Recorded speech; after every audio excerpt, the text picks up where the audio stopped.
ஆமா ரொம்ப கிட்டக்க இருக்கு. என்ன மாத்தி மாத்தி கட்டிக்கிறீங்களப்பா? மாத்தி மாத்தி தான் கட்டிக்கணும். நாமளே கட்டிக்க கூடாது. கட்டி விட்டு சீது, நேரமாச்சு, கிளம்பலையா? கிளம்பிட்டேன். எல்லாத்தையும் எடுத்து வச்சுட்டு தானே போக முடியும். ஹேமே ஃபேமிலிஸ் எல்லாரும் எப்படி இருக்கீங்க? நல்லா இருக்கீங்களா? இன்னைக்கு ஆடி 18ஆம் பேர். ஸோ நாங்கள் எல்லாரும் வந்துட்டு கடலுக்கு சாமி கும்பிட போகிறாங்க. 7 வருஷம் ஆகுது கல்யாணம் ஆகி. இது வரைக்கும் நான் கடலுக்கு போய் சாமி கும்பிட்டதே இல்லை. இந்த ஆடி பெருக்குக்காச்சும் நம்ம எல்லாரும் சேர்ந்து கடலுக்கு போவோம்னு சொல்லிட்டு எல்லாமே ரெடி பண்ணிட்டேன். ஆனால் டைம் தான் ஆயிடுச்சு. ஏன்னு பார்த்தீங்கன்னா நிவி வந்துட்டு தூங்காமல் அடம் முடிச்சுட்டு இருந்தானா, அவனை தூங்க எப்ப பார்த்தாலும் அவன் மேல தாண்டி குறை சொல்றேன். ஏன்னா அவன் தான் குழந்தை பிள்ளை, அவனை தான் சொல்ல முடியும்.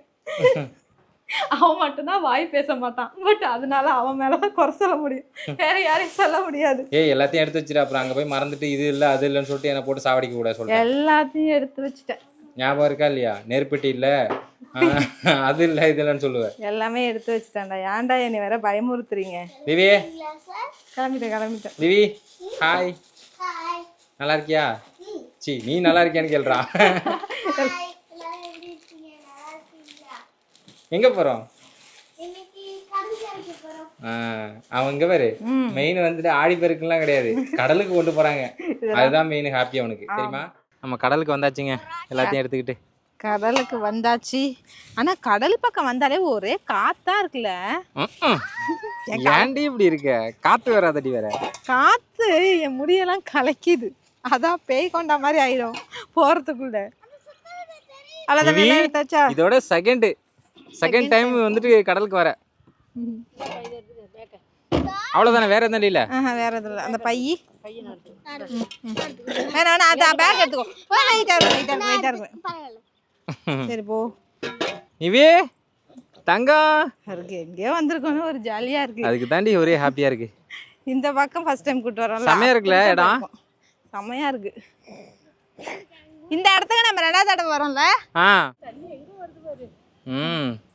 ஆமா ரொம்ப கிட்டக்க இருக்கு. ஃபர்ஸ்ட்லாம் சீத்து தூண்டி போடுவோம், தண்ணி அங்க இருக்கும். அதான் இங்க தான் படைக்க போறியா? கண்டிப்பா வந்து திவ்ய ஒரு ஆள் மேய்க்கணும், நிவிய ஒரு ஆள் மேய்க்கணுங்க. ஏன் சீத்து? ஆமா, 2 பேரையும் ஒரு ஆள் பார்த்துட்டா மட்டும்தான் நம்ம வந்து வேலை பார்க்க முடியலாமே. எங்க ஊர்ல பின்னாடி ஆறு இருக்குல்ல, ஆமா, எல்லாரும் வந்து இப்படிதான் ஒட்டுக்கா வந்து படைப்பாங்க. இடம் இருக்காது. ஆமா, நெருக்கடியா இருக்கும் தெரியுமா?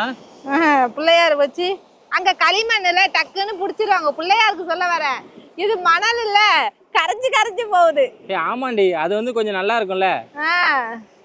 நிவி நிவி நிவி ஜாலியா இருக்கா? ஜாலியா இருக்கடி தங்கம்.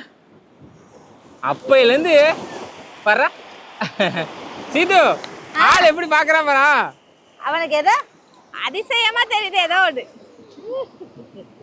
கொஞ்சம் விவரம் தெரியுதுல. அப்ப லைட் விவரம், இப்ப நல்ல விவரம் ஆயிட்டாருல. ஆமா ஆமா. என்ன இது தண்ணி வர ஜாலி. இங்க பாரு, அவன் ஆடுறானே, அதனால இவனும் ஆடணும்னு நினைக்கிறான். தண்ணி இறக்கி விட மாட்டாங்கன்னு காலு 2 ஆடுது.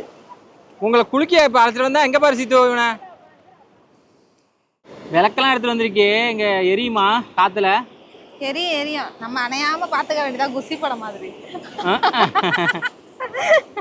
2 பேரும் இப்படியே உட்காந்துருக்கணுமா, அணைய கூடாது. முடிஞ்சு அவ்வளவுதான். பைத்தியம்னு அவ்வளவுதான் எல்லாரும் வரவங்க எல்லாம் சொல்லுவாங்க. அச்சச்சோ, சீதா பழத்தை ஒண்ணு நசுக்கி விட்டேன். அடி என்னடி பழம் இப்படி ஆயிடுச்சு?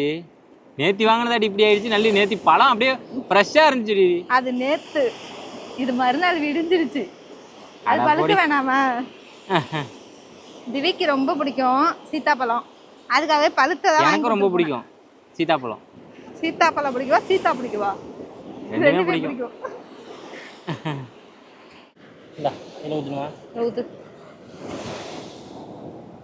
ஊத்து நிறைய ஊத்து. அதே ரொம்ப வேணாம். போதுமா? இன்னும் ஊத்து. போதுமா? ஊத்து வேணுமா? இது வரைக்கும் இதுதான் நடந்திருக்கு.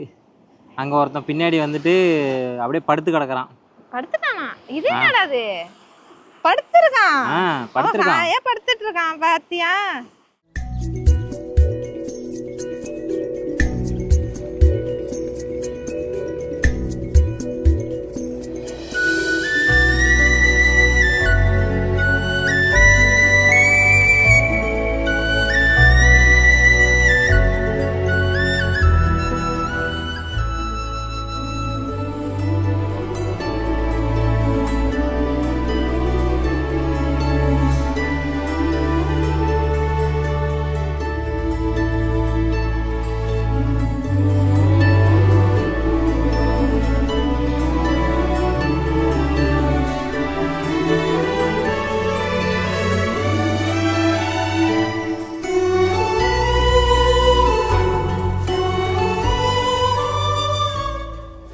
தம்பிக்கு பசி வந்துருச்சு, இன்னும் கொஞ்ச நேரத்துல அவன் அழுவ ஆரம்பிச்சிருவாங்க பாரு. விளக்க போட்டு நக்கிட்டு இருக்கான் பாரு.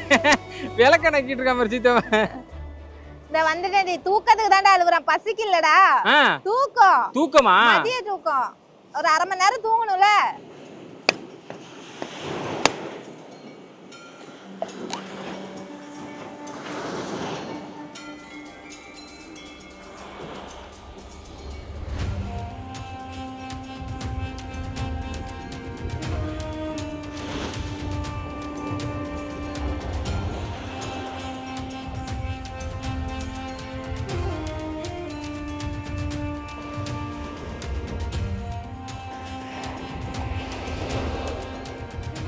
நீ புசிக்க ஃபர்ஸ்ட் தான் தம்பிக்கு நீட்டணும்.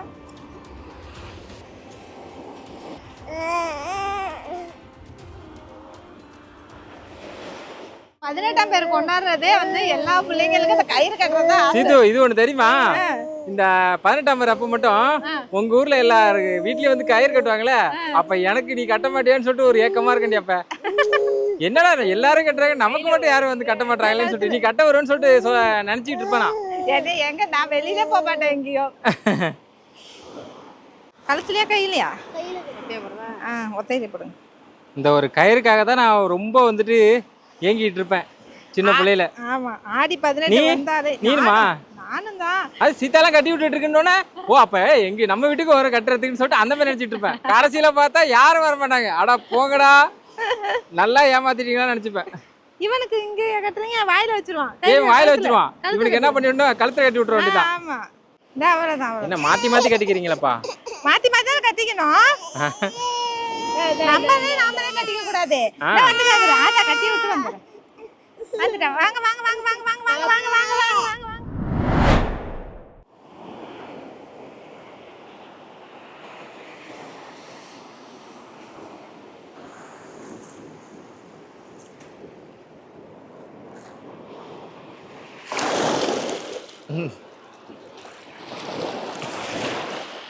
எடுத்துக்கோ எடுத்துக்கோ.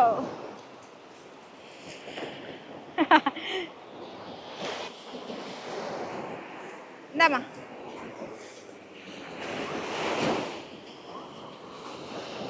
பாய்.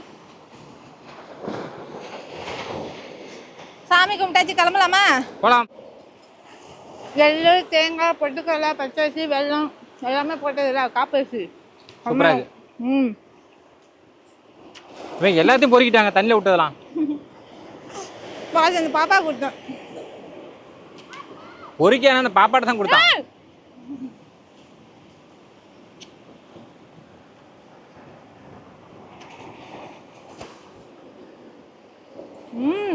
சாப்பிடு சாப்பிடு டேஸ்டா செமையா இருக்குடி.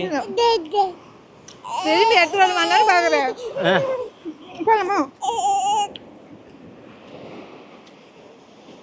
சாமிலாம் கும்பிட்டுட்டு நாங்கள் வீட்டுக்கு கிளம்பிட்டோங்க. கடலுக்கு வந்து சாமி கும்பிட்டு இன்னைக்கு பழத்தை கடலில் தான் விடணும்னு இருந்திருக்கு. இத்தனை வருஷம் இல்லை. ஆமாம், இது வரைக்கும் நம்ம இங்கே கடலுக்கு வரவே இல்லை. கடலுக்கு வரவே இல்லை. நான் வந்து ஏதாவது பம்படி இல்லை ஆறு. ஆமாம், கல்யாணத்துக்கு அப்புறம் சொல்கிறேன். சரிங்க, நம்ம வீட்டில் போயிட்டு இதுக்கப்புறம் சமைக்கிற வேலையை ஸ்டார்ட் பண்ண வேண்டியதான். நிறையா இருக்குது வேலை. ஆமாம், இவரை ஃபஸ்ட்டு தூங்க வைக்கணும். தூக்கத்துக்கு தான் அழுதுகிட்டே இருக்காரு. தூங்கிட்டாருன்னா அதுக்கப்புறம் நம்ம வேலையை மாதிரியே செய்ய வேண்டியதான். சீத்து, வீட்டுக்கு வந்தோன்னே என்னமோ போட்டி ஓடிட்டு இருக்கு 2 பேருக்கும். ஆமாம், எனக்கு மட்டன் குழம்பு போட்டி, அத்தைக்கு சிக்கன் குழம்பு போட்டி.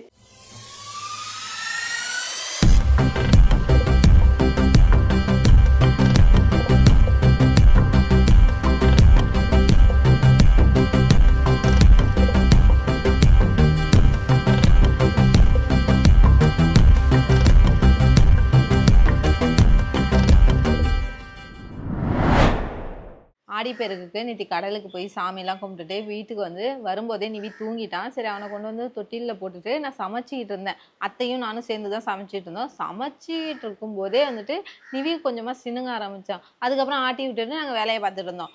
அதுக்கப்புறம் வேலையெல்லாம் முடிச்சுட்டு வெளியில் வந்தோம். நானும் அத்தையும் அழுவ ஆரம்பிச்சான். எதுக்கு அழுவுறானே தெரில. நானும் தூக்கி வச்சுட்டு கொஞ்ச நேரம் அப்படியே சைலண்டாக இருக்கான், திரும்ப அழுவ ஆரம்பிக்கிறான். கொஞ்ச நேரம் சைலண்டாக இருக்கான், திரும்ப அழுவ ஆரம்பிக்கிறான். இந்த வயிறு வலிச்சா நம்ம எப்படி பண்ணணும்? கொஞ்ச நேரம் விடும், கொஞ்ச நேரம் வலிக்கும், கொஞ்ச நேரம் விடும், கொஞ்ச நேரம் வலிக்கும். அந்த மாதிரி இருக்குமோ அப்படிங்கிற ஒரு பயத்தில் வேற எனக்கு என்ன பண்ணுறதுனே தெரியல.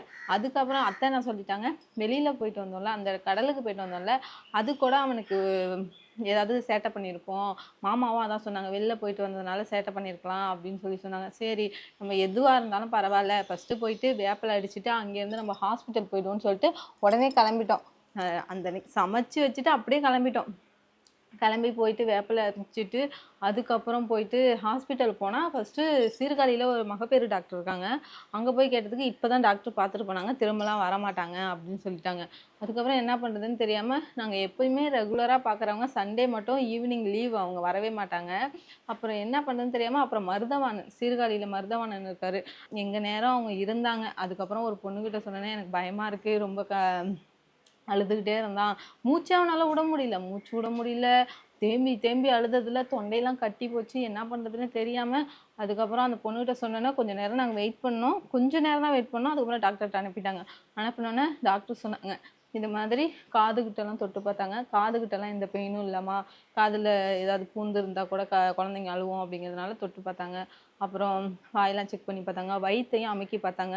ரொம்ப கெடுதல் மாதிரிலாம் இல்லை, நல்லா சாஃப்டாக தான் இருக்குது. இது மாதிரி பார்த்துட்டு இருக்கும்போது பயப்பட வேணாம், பூச்சிக்கடியாக இருந்தால் உடம்பு ஜில்லுன்னு ஆயிருக்கும், மற்றபடி எதுவும் இல்லை அப்படி. படுக்க போட்டிருந்த இடத்துலையும் பார்த்தேன் ஏதாவது பூச்சி இருக்கான்னு, ஃபஸ்ட்டு நான் அதை தான் செக் பண்ணேன்.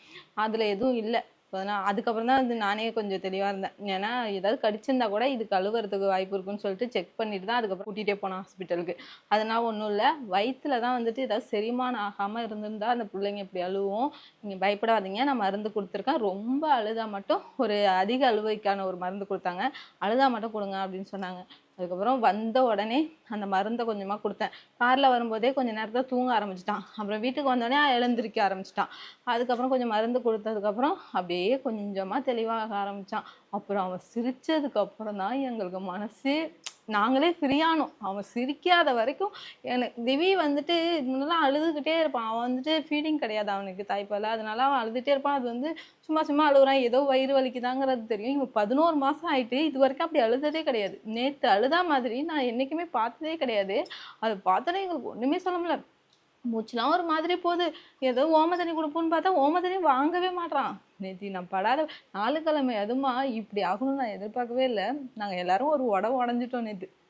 அதுக்கப்புறம் அவனை தூங்க வச்சு அவன் கொஞ்சம் ஃப்ரீயானதுக்கப்புறம் தூங்க வச்சதுக்கப்புறம் தான் நாங்கள் வந்து எல்லாருமே சாப்பிட்டோம். இதனால வந்துட்டு நேற்று நான் சீக்கிரமே வந்துட்டு சமைச்சிட்டு நம்ம ஈவினிங் 6 மணிக்கு பர்த்டே ஃபங்க்ஷன் ஒன்று இருந்துச்சு, அதுக்கு போகணும் அப்படிங்கிறதுனால வேக வேகமாக எல்லா வேலையும் பார்த்தேன். கடைசியில் அங்கேயும் போக முடியாமல் போயிடுச்சு. அது ரொம்பவே வருத்தமாக இருந்துச்சு. ஃபோன் பண்ணி வேற கேட்டாங்க, ஏமா வரலையா அப்படின்னு சொல்லிட்டு. தம்பிக்கு உடம்பு சரியில்லை இந்த மாதிரி அப்படின்னு சொன்னேன்னா, சரிம்மா பரவாயில்ல தம்பியை பாருங்க அப்படின்னு சொல்லிட்டாங்க. இன்னொரு நாள் தான் அங்கேயுமே போகணும். கடலுக்கு போயிட்டு அவ்வளோ ஹாப்பியாக வந்தோம். ஜாலியாக இந்த விலாகை முடிக்கலாம்னு நினச்சோம். இந்த விலாக் எப்படியோ போயிடுச்சு. ஓகேங்க, அடுத்த விலாகில் பார்க்கலாம். பாய்.